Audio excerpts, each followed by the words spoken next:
Okay, I just wanted to clear up a little bit of confusion on the reflector oven here. So these are designed to be set next to a fire, say a campfire, or in a fireplace, or in front of a fireplace. And then, whoops, whatever you're gonna bake goes on that little tray there, in a pan. You have a big fire here, tall as the thing, and then the heat goes in and reflects down on what you are baking there. So it is not a solar oven. It is not using reflected sunlight.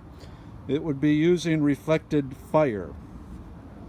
This particular, I made it so it can come apart. All the different flat panels can just be separated and packed up in a flat bag. But yeah, it is not designed to reflect sunlight. It is designed to reflect fire. So yeah, this will be in the updated foraging guide that I'm writing. It will be Outdoors Guide Foraging, available in March of next year. All right, thank you.